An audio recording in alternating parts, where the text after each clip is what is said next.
Uno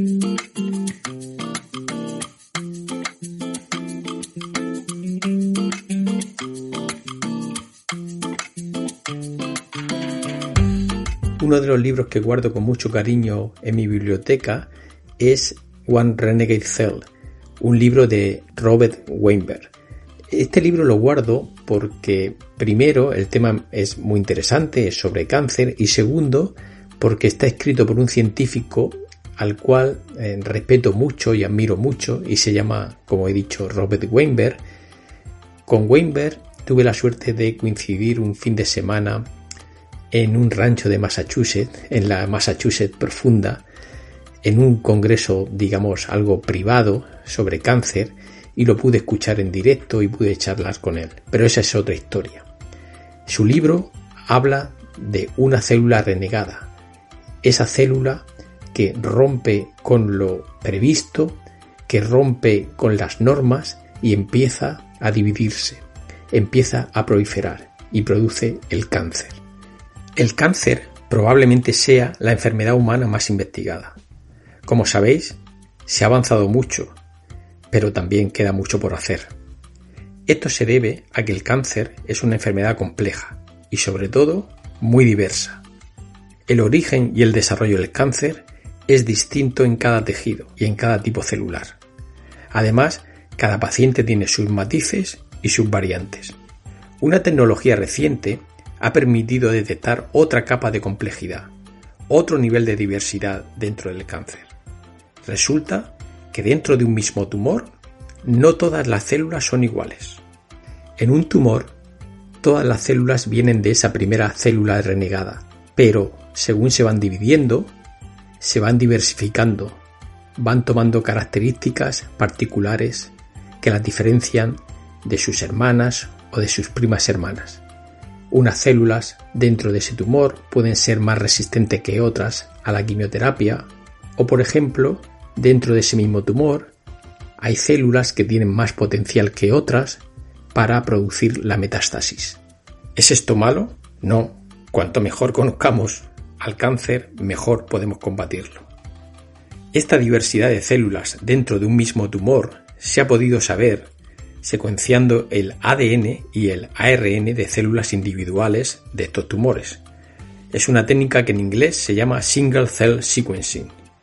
En esta técnica se ha especializado nuestro invitado de hoy, Óscar Marín Béjar, un investigador navarro, joven, que dentro de unos meses va a empezar a liderar su propio grupo de investigación y al que deseamos suerte, porque, no olvidemos, a todos nos interesa que les vaya bien a los investigadores, por eso hay que apoyarlos, y más aún cuando comienzan su carrera, como es el caso de Óscar, porque su suerte es nuestra suerte.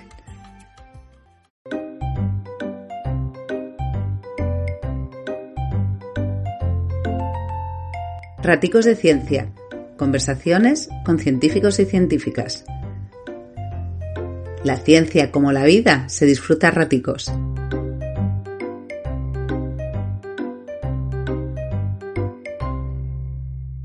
¿Qué tal, Óscar? ¿Cómo estás? Muy bien, Julián. Gracias por invitarme. Aquí estamos tomándonos una cerveza y mirándonos cara a cara. Estamos en la recepción de un hotel. Y esto que parece muy normal, de dos personas conversando con una cerveza delante, parece que vamos un poco contracorriente, ¿no? Ahora mismo estábamos aquí en la recepción del hotel y estamos viendo a gente pues delante de la pantalla, del ordenador, separados unos de otros, ¿no?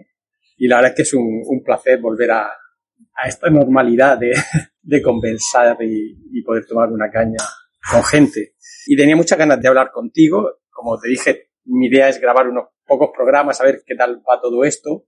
Y te eché el ojo rápido porque, bueno, obviamente se te ve una persona muy, muy abierta, muy sonriente y se te ve con muchas ganas, con mucha energía.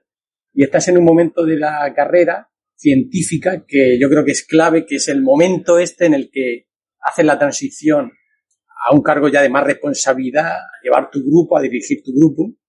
Esto a veces lo he hablado con mi mujer, que también es científica, y hablamos de que en la carrera científica se trata de entrar en órbitas. Consigues un apoyo a un proyecto y ya pasas una órbita. Consigues un técnico pagado por la institución por unos cuantos años y pasas a la siguiente órbita. Te dan un premio, pasas a la siguiente órbita, ¿no?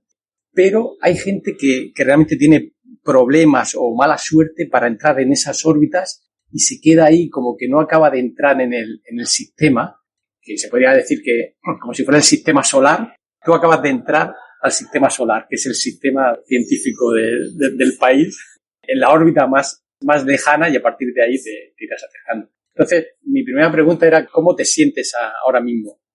Bueno, sobre todo es una incertidumbre bastante grande, pero como bien decías sobre las órbitas, en el pasado, pues mis mentores le llamaban más utilizando términos físicos, que es, si esto fuera un vector, es el momento del vector, ¿no? Entonces, tú tienes una inercia positiva, y en la ciencia la inercia positiva son las publicaciones científicas que atraen funding, y el funding, que si consigues dinero y sacas esta publicación, sigues en la inercia positiva acerca de ello. Entonces, afortunadamente yo conseguí reconocimiento de la Unión Europea con una Marie Curie y retorné de mi postdoc en el extranjero y vine aquí, el MIDI, que nos conocimos aquí en Barcelona, y siguiendo con la inercia, pues pedí un grant y conseguí un grant para hacer unos experimentos que me permitieran establecer las bases de lo que va a ser mi futura línea de investigación. Y esto trajo otra vez más dinero o reconocimiento, que es actualmente estoy más o menos en una posición segura durante 5 años, ya que conseguí una Ramón y Cajal, que es el programa más excelente a nivel científico, ¿no?, de España. Sí, la Marie Curie y el proyecto, imagino que obviamente te da ahí un puntito para decir, bueno, yo por mí mismo puedo conseguir cosas y liderar proyectos, pero es que no te da esa estabilidad física dentro de la galaxia, de que de pronto te puedas ir fuera de ella.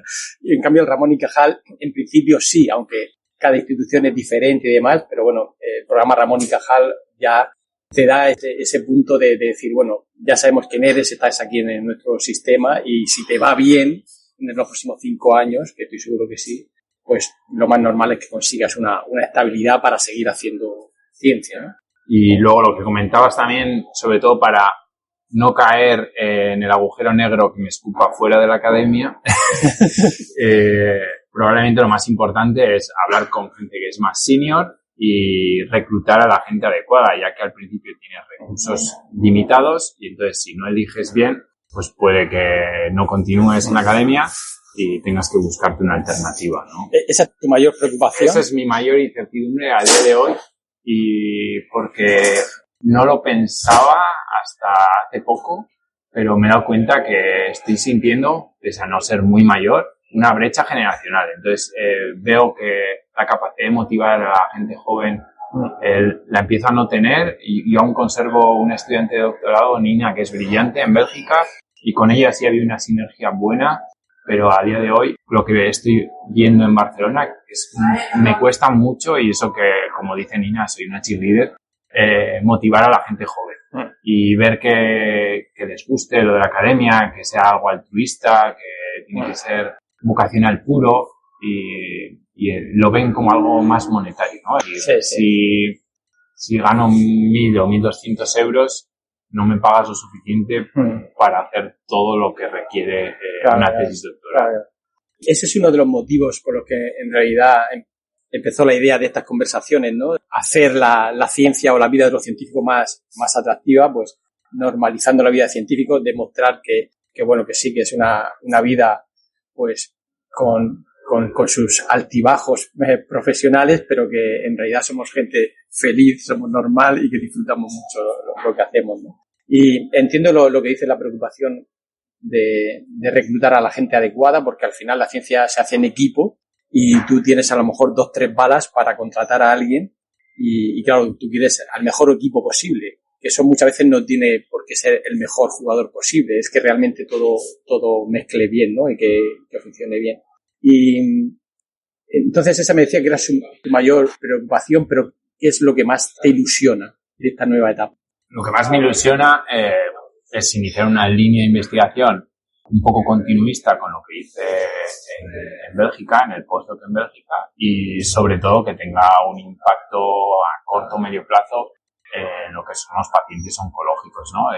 Yo quiero estudiar las células que cuando se da terapia a un paciente se quedan escondidas y desarrollan mecanismos para estar escondidas y escapar tanto al efecto del fármaco como al sistema inmune. Y luego desarrollan ciertos mecanismos que hace que vuelvan que es la recidiva, ¿no? Que se dice, y vuelva a crecer el tumor, que es lo que causa realmente la muerte en los pacientes con cáncer. Entonces, si puedo descubrir o hacer mi pequeña contribución a corto o medio plazo en entender la biología de estas células, que luego esto tenga un impacto en el paciente, haciendo un tándem con una empresa farmacéutica y proponer una nueva combinación de terapia, pues para mí sería un logro.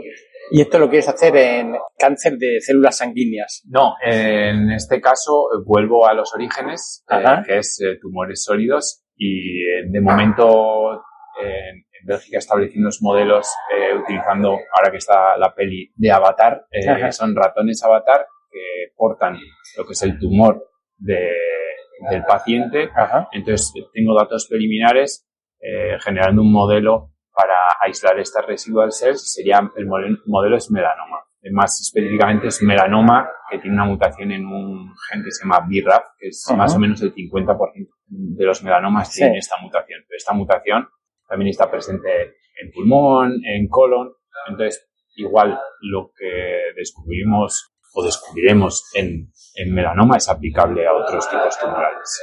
Me ha pasado que cuando escucho alguna charla sobre melanoma o me leo algún artículo sobre melanoma, ya me miro en el espejo y ya no me miro igual, empiezo a mirarme lunares por ahí y todos me parecen sospechosos. ¿A ti te pasa que conociendo el melanoma en profundidad te miras como intentando diagnosticarte algún lunar que pueda ser un poco peligroso o no? No, afortunadamente compartimos algo, Julián, y tenemos el gen murciano, entonces nosotros tenemos que estar tranquilos, ya que nuestros melanocitos, que es el origen del melanoma, no son vagos.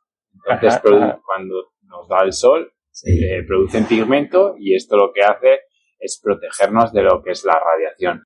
Se mira el mapa del melanoma en el mundo y los mejores centros de estudio de melanoma con Georgina Long y están en Australia. ¿Y eso por qué es? Porque eran antiguos presos de Reino Unido, que son blancos de piel, y fueron a Australia, donde la incidencia del sol es brutal. Entonces, lógicamente, no tienen los mecanismos que es el melanocito que les protege de la piel y desarrollan melanoma. O, sobre todo, es súper malo los empachos de sol, que es el típico centroeuropeo que viene a España y se da el empacho de sol en la playa o en el chiringuito. Y entonces suelen desarrollar, el melanoma se desarrolla el más agresivo en regiones que son intermediate exposed, que se llama, que son regiones del cuerpo que están expuestas de manera intermitente, no todo el tiempo. Por ejemplo, en la cara se da, pero es raro, pero sobre todo son en zonas de la espalda, el cuello o en el tronco, que tiene una incidencia de manera temporal. Y entonces se da el origen de que esa célula empieza a cambiar, acumula mutaciones y se desarrolla el melanoma. ¿No ha cambiado en nada tu comportamiento? Por ejemplo, cuando vas a la playa después de haber tenido melanoma, ¿tienes un poquito más cuidado ponerte protector y demás? Sí, lógicamente, sí. A mí, que me gusta mucho ir al monte, y ahí la incidencia del sol es mayor, ¿no? Entonces, me doy más crema o... Antes usaba igual una protección 30 y ahora es una protección 50, ¿no? Y intentar cada 3 o 4 horas volver a echarte crema. Lo aconsejable es 2 horas, pero cuando estás en actividad en Pirineos, pero lo tengo que decir, cada 2 horas hay crema. ¿Cuántas veces te ha llegado un amigo o un familiar y te ha dicho, Óscar, échale un vistazo al lunar a ver qué Desafortunadamente sí me ha pasado, pero no soy dermatólogo, no le he podido decir. Si no es un ratón, no... Si no es un ratón o no es una secuencia, no les sé decir. Bueno. Igual, si Minion, que es lo que es de nanopore, evoluciona, y ahora se puede hacer incluso conectando al iPhone y sacar la secuencia, pero me parece que no vamos a poder poner el lunar del amigo en el aparato. Hacerle la secuencia así en un momento es complicado, sí.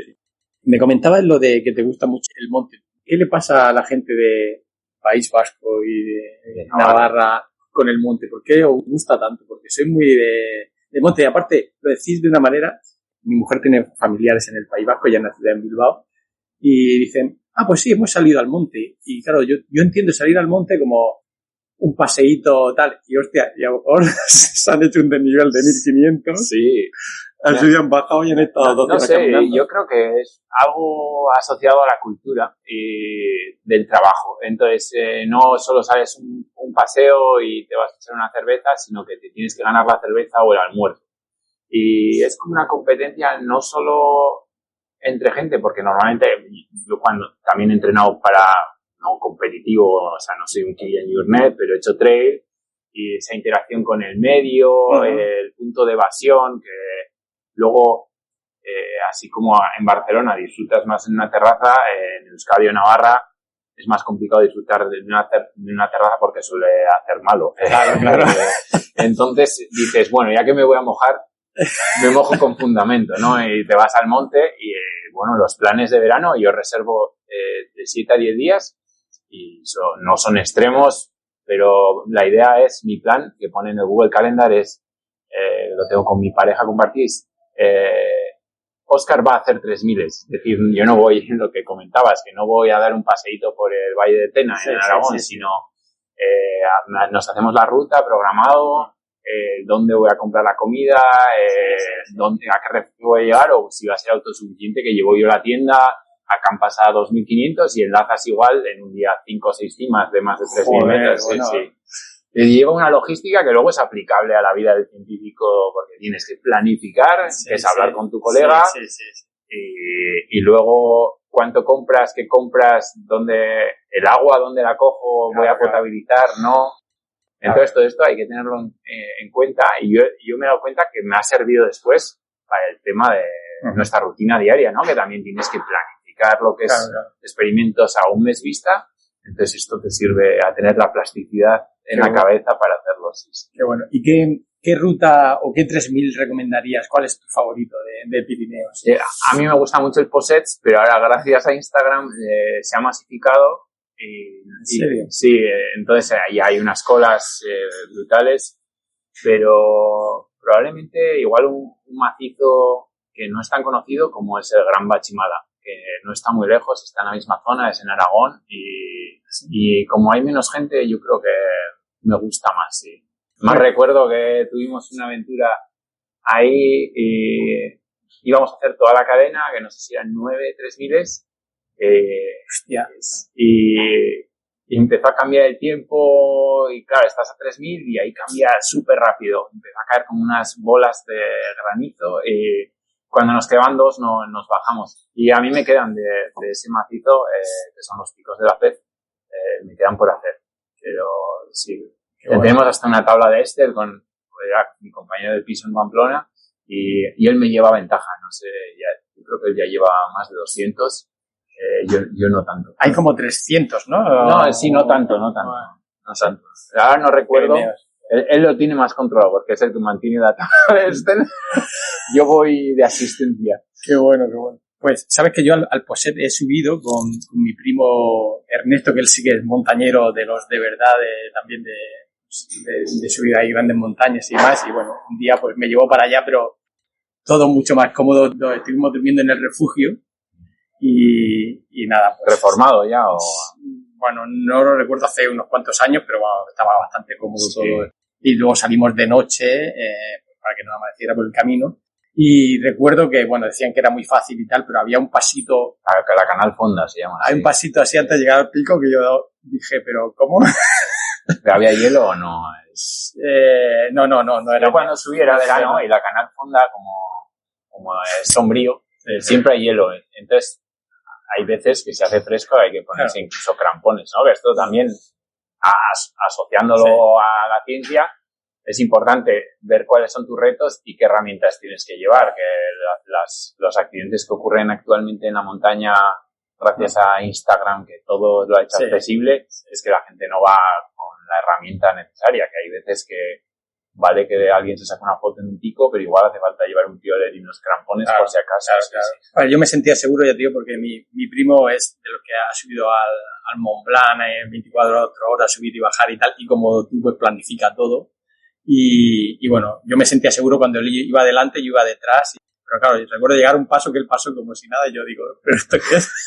Y yo empecé ahí, me quité los palos, no sé qué, lo miré por aquí, por allá, y al final, pues bueno, pasé con mucho cuidado, pero sí, hay que, da mucho respeto la montaña, porque en realidad un desliz te puede matar. Eso es lo importante, hay que tener respeto, pero no miedo. Sí. Repasando un poco tu currículum, pues vi que, bueno, hiciste una tesis muy buena con Mati Duarte en Navarra, trabajando en RNAs no codificantes, que yo creo que lo pillaste en el pico, ¿no? del interés para la pericia científica y en el campo y demás. No sé si el interés de los RNAs no codificantes ha bajado un poquito cuando sí se ve que regulan muchas cosas, pero me da la sensación de que no son esenciales para nada, o quizá me equivoco.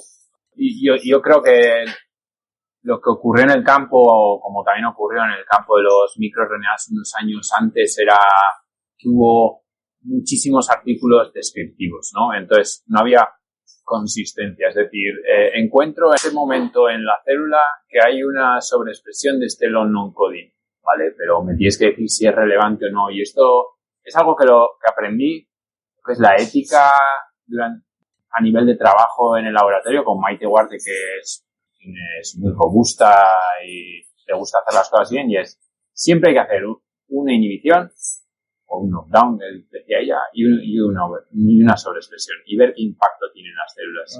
No es solo decir, pues está presente en tumor de pulmón escamoso y en adenocarcinoma no está presente. No, hay que ir más allá e intentar ver si se lo quita a la célula, le ocurre algo a la célula o no. Entonces, si le ocurre algo, que probablemente sea relevante. Y quizás haya margen de mejora, no solo anotar los long non-coding, sino también ver qué impacto tienen, qué mecanismo tienen en la célula. Y después te vas a Bélgica y allí pones tu nombre en un CEL, que eso son palabras mayores. Bueno, sí. Y luego tú de primer autor sacas un cáncer CEL, que también son palabras mayores. Sí. Y eso quizá no fue clave para tu carrera, porque desgraciadamente al final el sistema lo que puede medir es el impacto de las publicaciones, y no sé, aunque no sea lo más justo del mundo, no se ha encontrado otra fórmula, ¿verdad? Eso es. A mí me gustaría remarcar que mi idea cuando llegué al laboratorio de Chris Marín en Bélgica no era trabajar en melanoma en sí, si usar melanoma como modelo, pero intentar identificar los non-coding RNAs, que era donde yo me sentía, era mi área de confort, que estaban implicados tanto en la progresión del melanoma como también en respuesta a terapia, ¿no? Pero bueno, aquí tenemos que ser como la célula tumoral, que es tener plasticidad y adaptarnos a la situación, y hubo la oportunidad con unos científicos excelentes, porque era un equipo de un bioinformático, que es Florian Rambo, luego un oncólogo, que es Aliosa Gogis, el estudiante de doctorado, y les faltaba una pieza del puzzle, que era alguien que ensamblara lo que era la parte de variaciones in vitro, echar una mano con los experimentos in vivo, y que fue un experto, todavía no soy un experto, pero que tuviera conocimiento en regulación transcripcional. Y entonces ensamblaron las piezas, y luego, con lo que a mí me gusta de este trabajo es que no se sacó el cell y ya está, sino que el cell es tú sabes mejor que yo que un paper en revistas de alto impacto como Cell, Nature o Science abren más preguntas que las resuelven. Entonces hay que ver luego esas preguntas, que no se quede el Cell o el Nature o el Science, sino que te permita generar proyectos satélite, como fue en este caso el Cancer Cell, que era centrarnos más en los pacientes, qué papel tenían un tipo de estadio celular en la resistencia a terapia, y si estaba asociado, porque nosotros describimos que era un mecanismo que en muy pocos laboratorios se había observado, pero no estudiado en profundidad, que era el fenómeno es darwiniano, como se dice, que es cambia un gen y le da una ventaja adaptativa a la célula tumoral para crecer, o es lamarckiano, ¿no? Entonces yo dije, igual es una mezcla de los dos, ¿no? Tiene la mutación de BRAF, la mutación de otros genes y traslocaciones a nivel o cambios a nivel cromosómico, pero igual puede ser un mecanismo no genético, que es cómo las células entre ellas se hablan, o cambios epigenéticos que le dan una ventaja adaptativa a la célula para proliferar. Y bueno, estamos hablando del modelo en el que utilizabas, que me parece muy interesante y que quizá mucha gente no lo conoce, que son los modelos ortotópicos de ratón, que básicamente se coge un trocito del tumor de un paciente y se mete dentro del ratón en el tejido más o menos correspondiente, ¿no? Imagino que sería subcutáneo. ¿Cómo? Sí, en este caso se pone en una zona de lo que es cuello, más o menos es una región entre las escápulas del ratón que tiene grasa. Entonces, al principio lo establecimos con trocitos del tumor, pero luego vimos que el tumor conseguía tener la misma arquitectura que la muestra del paciente si generamos una suspensión de las células, es decir, disgregábamos el tumor y luego simplemente por una inyección con matrigel, que simula lo que es la matriz extracelular, y se implantaba en el tumor. Eso, para establecer el tumor generábamos 3 fases en ratones que la única especificación que hay que hacer es que no tienen timo, entonces no hay una respuesta en contra de las células humanas. Y esa es una limitación del modelo, es que es un ratón inmunocomprometido, que no está en un escenario como podríamos encontrar en el cuerpo humano, donde tienes una respuesta inmune. Claro, pero ese es un modelo que no puede manipular mucho, ¿no? Entonces imagino que utilizaréis también líneas celulares para hacer manipulaciones, ¿no? Sí, la validación luego para entender la biología de las células se hizo con líneas celulares derivadas de pacientes, sí, que había desde fenotipo, pues que eran más células invasivas o células proliferativas, porque en general en el melanoma existen dos tipos de líneas, unas que proliferan súper rápido y otras que no proliferan mucho, pero tienen una capacidad proinvasiva, que son las agresivas. Sí. Y eso es porque tienen una memoria las células, ya que el melanocito procede de la cresta neural a nivel de desarrollo, entonces ha tenido que migrar desde la cresta neural hasta la piel. Y lo que hacen estas células es se diferencian, es decir, recuerdan que han estado antes en la cresta neural y pierden los marcadores de melanocito, de estar en la piel, van para atrás y consiguen invadir muchísimo y metastatizar.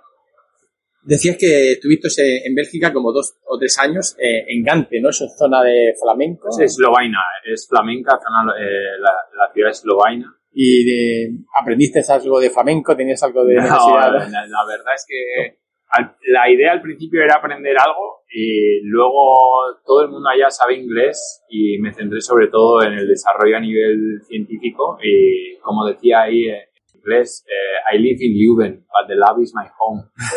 Exacto. Pues, y si tuvieras que recomendar a la gente un lugar para visitar en Bélgica, Gante es muy bonito, pero no sé si tienes otro lugar al cual tú volverías. Bélgica, a nivel de ciudades, lo más conocido probablemente sea Brujas, pero a mí que me gusta también, aparte del monte, la bici, para mí aluciné la cultura del ciclocross, todo el ambiente que se genera en torno a la bici, que es casi al nivel del fútbol aquí. Y luego ya las grandes clásicas. Eso es, Liège-Bastogne-Liège y sobre todo el Tour de Flandes. Y eso me pareció súper duro. Bueno. Lo he intentado hacer, que es auténticas murallas, que se llaman en Dutch, en el Murs, que adoquinados. Entonces vas con una bici de carretera, con unos adoquines, con una separación brutal.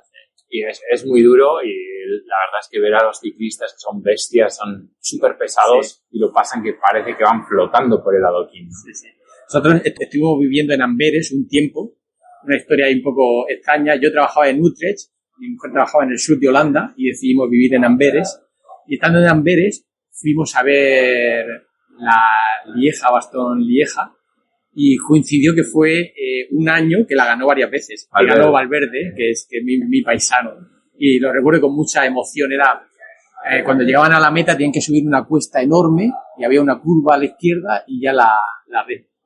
Y el tío ya en la curva entró ya muy enfilado y luego es muy rápido y ya adelantó y ganó. Y recuerdo una emoción ahí que se me ponían los pelos de... Yo fui en bici en la última Liège-Bastogne-Liège que ganó, que creo que fue 2017. Fui desde Leuven a Liège con la bici y estuve en el último paso y ahí ya iba enfilado con 6 o 7 y no vi cómo ganó, pero se intuía que iba muy fresco en la última cuesta y luego pero ya... ¿tú ibas en bicicleta siguiendo? No, fui antes de como 2 horas antes. Vale. Y esto también es uno de mis hobbies, que es ir al Tour de Francia, a la Vuelta a España, Qué subir bueno. los puertos Qué antes bueno. que suban los ciclistas. Fantástico. Y luego bajas con ellos Qué porque guay. tienen el autobús del equipo suele estar a pie de puerta. Ajá. Entonces bajas con ellos si puedes seguirlos.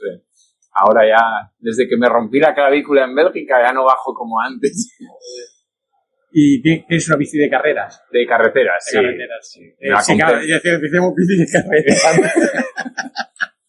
No ha salido ahí el vocabulario de la el infancia. orgánico. Sí, bici de carretera No, o de montaña. Eso es, tengo una bici clásica para ir, que vengo a trabajar en bici, Barcelona, luego una mountain bike, antes hacía bastante mountain bike en Pamplona, y ahora tengo una bici carretera con desarrollos belgas, y ahora estoy pagando las consecuencias, tengo que cambiar de los desarrollos porque en Bélgica no hay cuestas, entonces aquí sufro bastante con el desarrollo belga, sí. Qué bueno.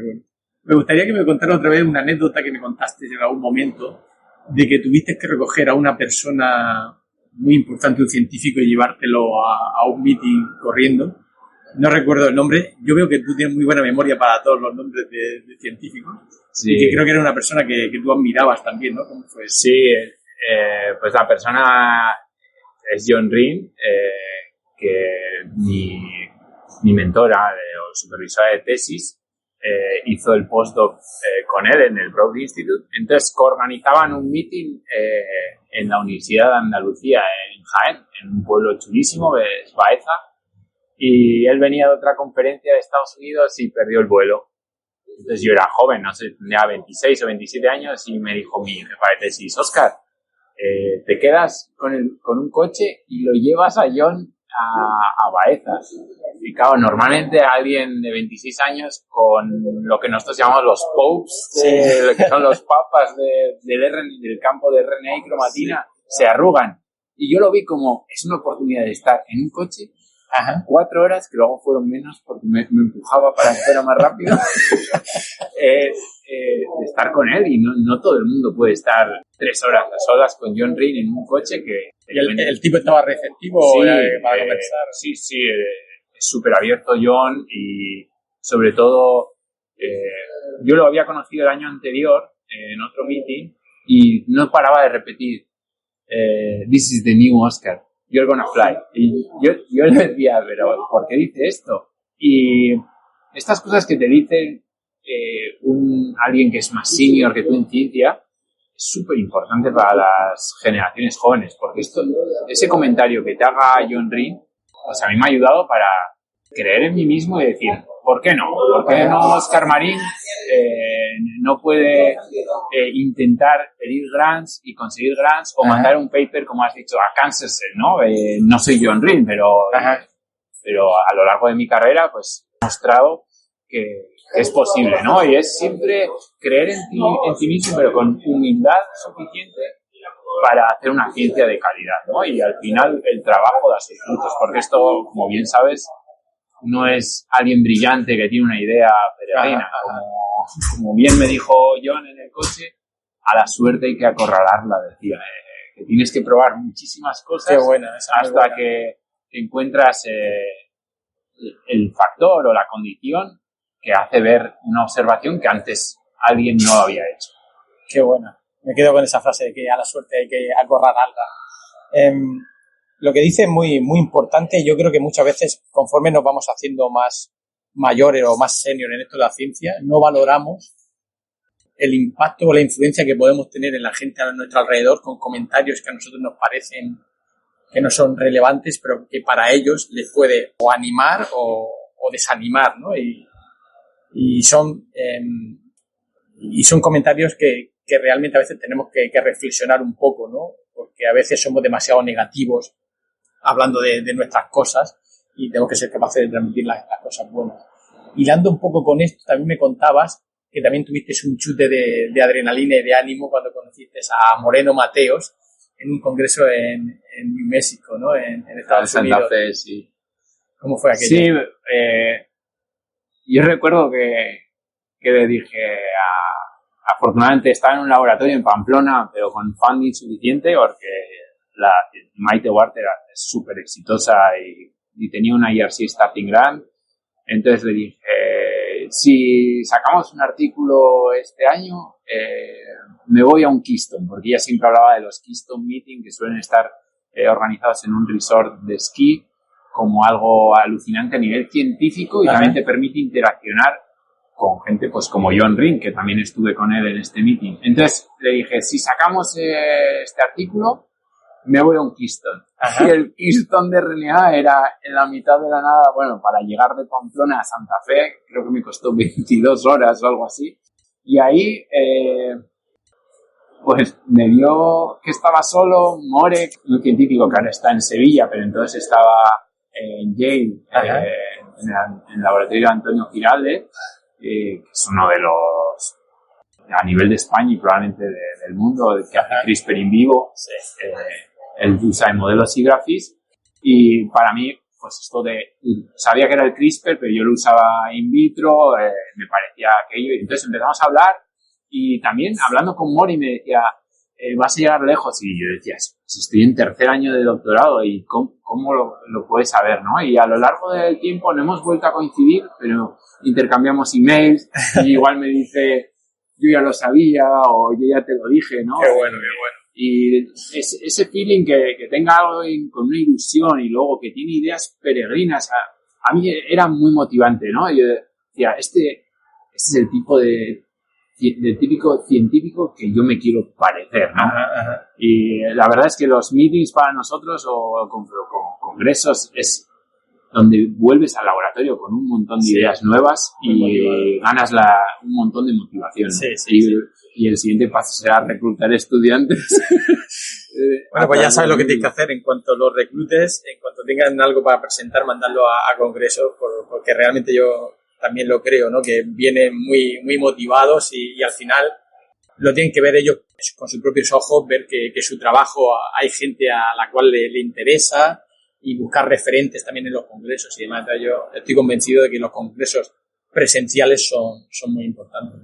Pues para terminar, me gustaría hacer una pregunta que me gustaría hacerlo a casi todos los invitados a conversar, y es, ¿qué momento recuerdas de tu carrera científica en el cual te emocionaste con un resultado, que lo viste y se te pusieron los pelos de punta y decir, lo tengo? El momento eureka, digamos. El momento eureka, o sea, no ha sido condicionante para mi carrera, pero probablemente era una técnica con Maite Huarte, que ella ya había establecido más o menos en Estados Unidos, y es el RNA pull down, y para mí era muy difícil. Estuve 9 meses o 10 meses de optimizaciones hasta que conseguí el resultado, que con esa técnica básicamente lo que haces es intentar ver las proteínas que están asociadas con un RNA, ¿no? Y desde el principio de la tesis era como el proyecto satélite, que luego le llamábamos proyectos clandestinos cuando Maite no se enteraba, pero en este caso sí estaba enterado de que lo estaba haciendo, y le enseñé lo que es el plot y vimos que había funcionado, que había más binding, más unión en lo que es el sense, que era el long non-coding sense. Además le pusimos nombre de cerveza al long non-coding que descubrimos. Esto es una anécdota que seguro te gusta, porque le llamamos pint, de pinta de cerveza. y luego iba a las conferencias y ya no era Oscar Marín o el Peace Distilling de Maite Duarte, era Mr. Pink. Y no era por las cervezas que bebía, sino por el nombre de Don Collins, que tiene su nombre viene de P53 Induced Non-Coding Transcript, pero el nombre de la pinta, muy bien. Pues nada, encantado. Hay otro Oscar Marín, ¿no? ¿Lo conoces? Ese es Oscar Marín, el homónimo bueno, el bueno. Sí. Y de hecho, un amigo mío está en su laboratorio, Giuseppe Condomiti, con su mujer en Imperial College, pero ese es el bueno. Por eso yo firmo como Marín Bejar, porque si no iba a haber una confusión en Orfield. Lo he mirado en tu currículum, pero digo, igual utilizan su segundo apellido y efectivamente has hecho bien. Oscar Marín, el neurobiólogo, estuvo unos cuantos años en el Instituto de Neurociencias y yo lo conocí allí, tuve la oportunidad de hablar un par de veces con él, me parece un tipo muy, muy majo y bueno, ha sido muy, muy brillante, muy, muy exitoso, como dices. Pero me ha llamado la atención que ha sido uno de los pocos que ha hecho una carrera después reversible, ¿no? La mayoría de los españolitos que estamos por ahí dando vueltas por el mundo, cuando venimos a España aquí ya no nos saca a nadie ni con agua caliente, a pesar de las dificultades que tenemos. Pero Oscar, después de 10 años en Alicante, sí que se volvió a Londres, al Imperial College. Y es una persona que, bueno, en ese sentido es un poco especial. Me gustaría en algún momento hablar con él, que me cuente qué le llevó a salir. ¿Tú contemplas esa posibilidad de aquí unos años quizá irte a vivir al extranjero? Yo a día de hoy, que acabo de volver y... Claro que te cuesta entrar, ¿no? No lo planteo a corto plazo. Sí. Porque he vuelto, como dicen, ¿cuál es el motivo que los científicos españoles vuelvan a España, no? Y en este caso es que tenía mi pareja en España, claro, entonces he vuelto a España. Pero no lo descarto. Claro. La verdad es que a nivel de recursos, incluso dentro de Europa hay otros países que apuestan más por la ciencia que España, pero sí que tengo que decir que me he sorprendido gratamente al volver, que la masa crítica en España es muy buena y puedes resolver preguntas biológicas fundamentales también desde España, aunque tengamos menos recursos. Pero bueno, eso permite que seamos más creativos. Exacto. Bueno, Oscar, pues encantado de hablar contigo y espero entrevistarte de aquí a unos años y que sigas ahí en la brecha y avanzando en órbitas dentro de esta galaxia del mundo de la ciencia en España. Lo mismo, Julián. Espero que el podcast también consolide. Seguramente con Oscar Marín, el de verdad, tenga más impacto que con Oscar Marín-Bejar.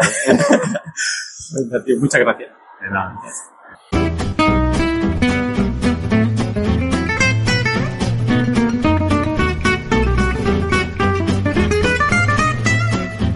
Hasta aquí, Raticos de Ciencia. Te esperamos en el próximo podcast.